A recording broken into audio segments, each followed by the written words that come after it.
Fala pessoal, muito boa noite a todos. Aqui quem fala é o Whindersson Suzano, sou analista de investimentos aqui na Valorama. E vamos dar início ao nosso 10 minutos de economia aqui no canal da Valorama. Roda a vinheta.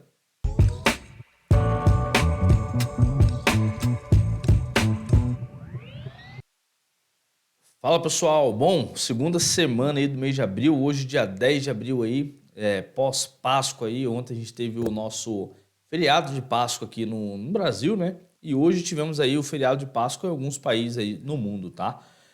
Tivemos, por exemplo, o nosso índice Bovespa subir no dia de hoje, cotado aí a 101.847. Vamos lá, pedir para compartilhar a tela, por favor. Compartilhando? Show de bola, vamos lá. Bom, pessoal, o Ibovespa subiu cerca de 1,02%. Como eu disse anteriormente, 101.847 mil pontos é a cotação atual do principal índice acionário aqui no Brasil, tá? Aqui a gente está tendo uma curva de capital, tá bem distinta aqui, tá, pessoal? Pode ter sido algum erro aqui no código, depois eu vou ter que validar isso aqui, tá bom? Mas ignora esse aumento aqui, não ocorreu. Até porque se a gente for observar aqui o DI futuro, ele teve um dia de queda no dia de hoje, né, de 2025, caiu cerca de 0,62, então não há motivos para essa linha aqui estar correta, né?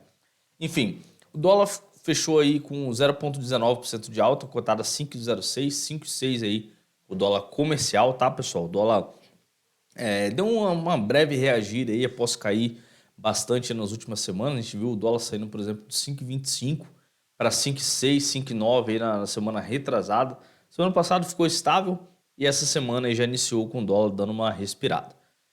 Os DIs futuros, o DI 2025, os juros, o mercado precificando lá para 2026, os juros em 11,84%, né, uma queda de 0,59%.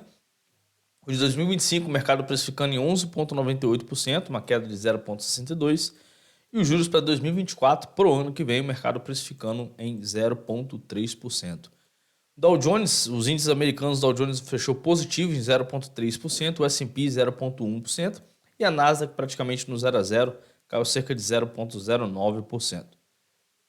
As maiores altas do dia a gente tem a 3R, que subiu 5,65%, retomando aqui a região da casa dos R$ 30. A Alpargatas, que subiu 4,27%, a Localweb 4,24%, positivo 4,19% e a Braskem 3,99%. Já no lado negativo, a gente tem a Ipera, que caiu 3,41%, a Cash Amélios, que caiu 3,37%, a Pets, mais um dia de queda, aí, caiu 3,33%, a Taesa 3,14% e a Redditor, aí, que caiu 2,38%.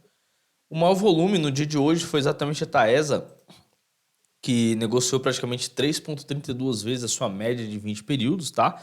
A Eco Rodovias negociou 2,11 e a Sabesp 1,68. Vamos lá alterar aqui a página. A gente tem o IFIX, que subiu cerca de 0,04%. Aqui nesse gráfico também tá semelhante ao DI ali, tá, pessoal? Não sei por que aconteceu isso, mas eu vou precisar depois verificar no código aí para acertar esse detalhe, tá? Mas enfim, o IFIX subiu apenas 0,04% e ele era para estar uma breve subida aqui, né, no gráfico, não essa alta aqui no dia de hoje, tá? Mas enfim, isso aqui eu acerto depois. Já adiantando, o IFIX subiu cerca de 0,04. Destaque foi o UFC FL11, que subiu 4,32, o HCTR11, que subiu 3,37. E o destaque negativo foi o CARI11, que caiu 3,83, e o XPPR11, que caiu 3,83%. Já as ETFs, a gente tem as ETFs ligadas às criptomoedas com os principais destaques aí para hoje. A gente tem o NFTS, que subiu 7,1%, o QBTC11, que subiu 3,74%, e o Hash11, 2,98%.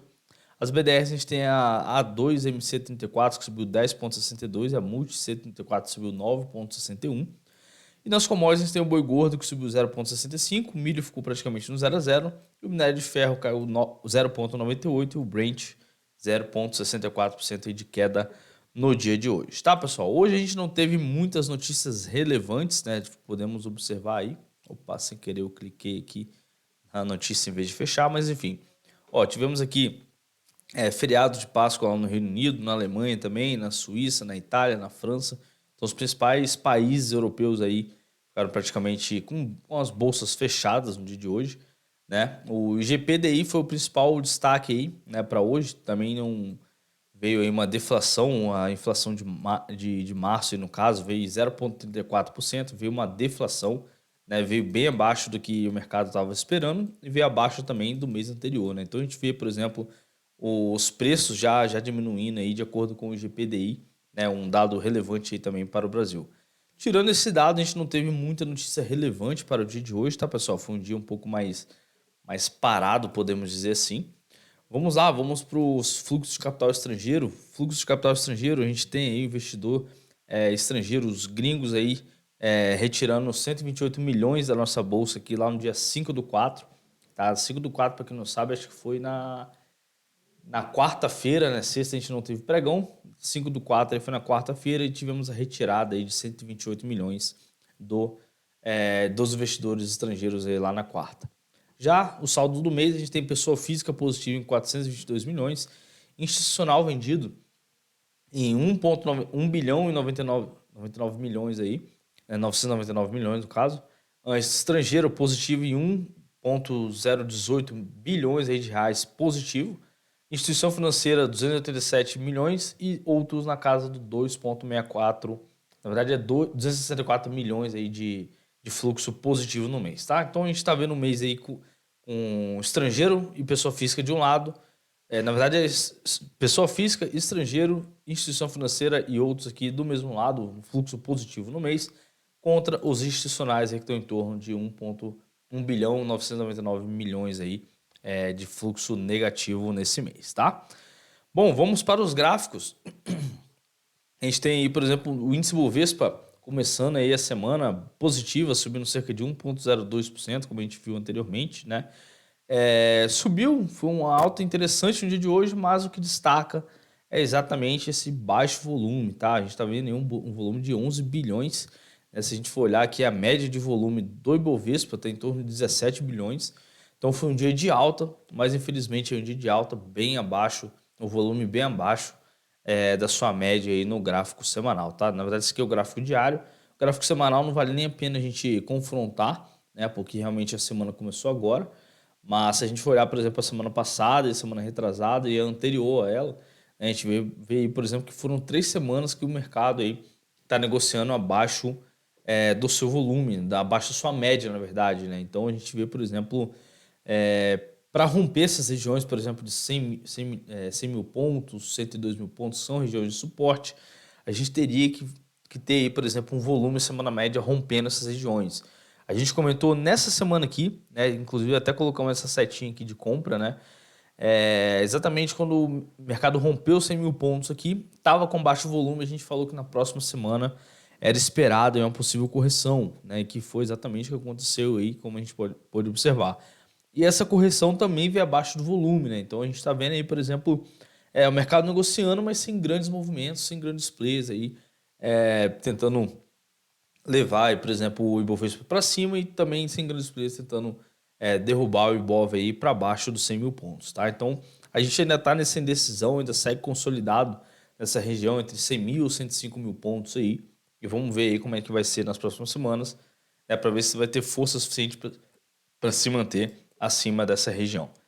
O dólar, por outro lado, pessoal, como a gente pode observar aí, o dólar ele segue negociando abaixo da sua região de consolidação, né, cotada aqui na casa dos 5,15, como a gente pode observar, né, 5,15, essa região extremamente relevante para o dólar, ela perdeu na semana retrasada, né, ainda está negociando abaixo dela, e esse candle formado na semana passada é um candle muito crítico, localizado nessa região, né, que basicamente esses dois extremos aqui, a máxima e a mínima dele, pela análise técnica, aí são pontos de extrema relevância. Caso ele venha a romper a máxima da semana passada, ele pode vir a subir, né, e negociar, testar novamente a região aqui da casa dos 5,15.